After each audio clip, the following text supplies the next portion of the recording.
Hello and welcome to Business Reporter's Best of British Business campaign. I'm Alistair Greener. With all the media noise about digital content and social media influencers, you may have the impression that traditional PR has become a thing of the past.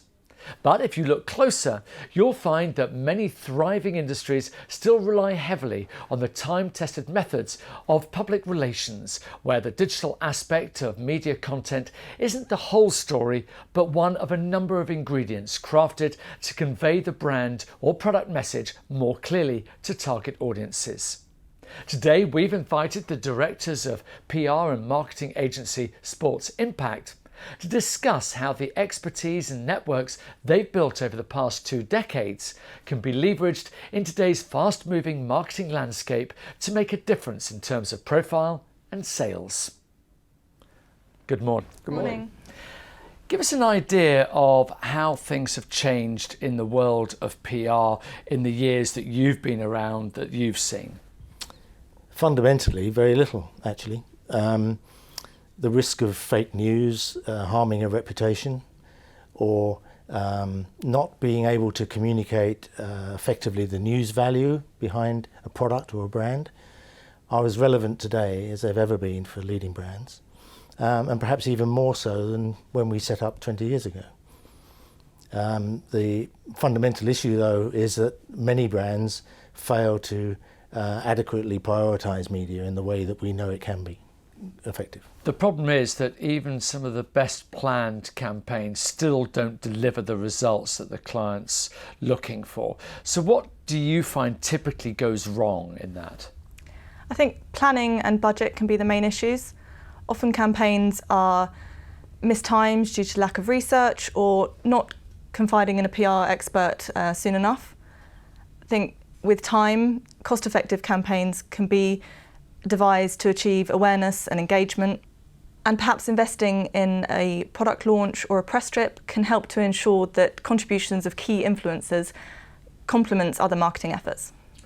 And when we're looking at a client message, where do you begin? What's the process for getting that message across?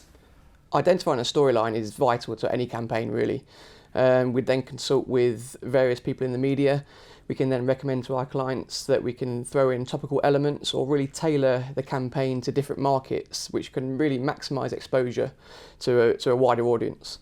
In this day and age, technology can really dictate so many things, but we believe building up a strong rapport and a strong relationship with the media can really benefit both parties. And what is it about your company, about Sports Impact, that makes you well placed to be the link between a brand, event organisers and the media? Our track record shows that we can deliver for all parties. We've got a background in sports journalism, so we know that we can deliver for all sides of the media, and they can vouch that we can deliver and really tell the story. And you specialise particularly in golf. Is there a particular reason behind that? Golf has an amazing depth of media reach across the world, across multi-platforms. And it's also a sport where our expertise has been seen to succeed in many facets. So, for example, the European Tour recommended us to promote the Seve Trophy series across Europe, and that gave us a foothold in the sport very early on.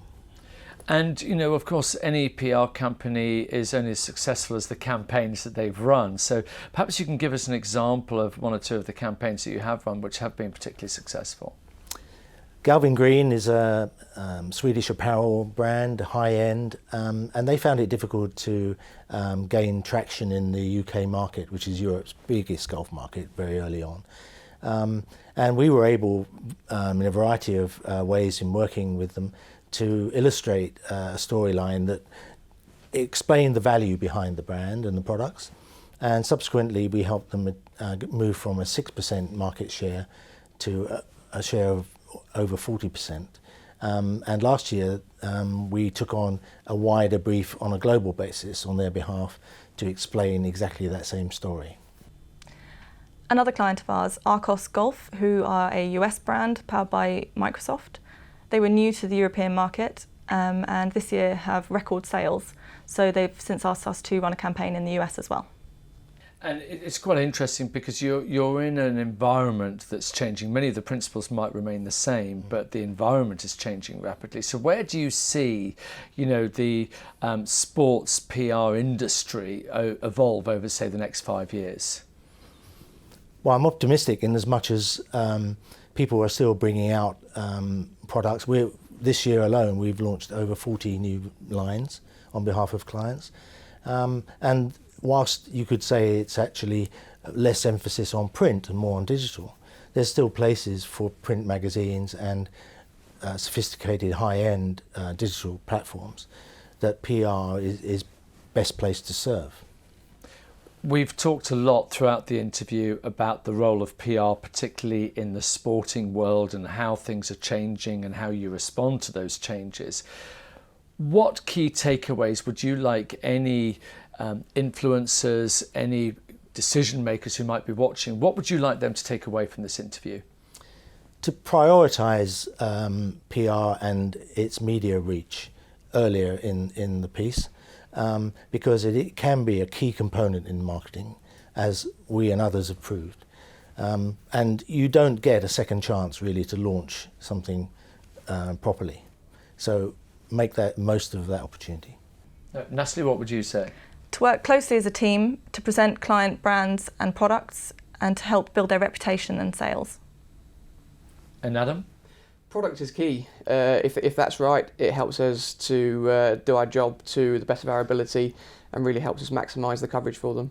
Well, that's exactly it, isn't it? Ultimately, we want a successful campaign, and a campaign that's going to understand the changing environment in which sport finds itself. And it's been really interesting to find out more. So John, Natalie, Adam from Sports Impact, thank you very much indeed. Thank you.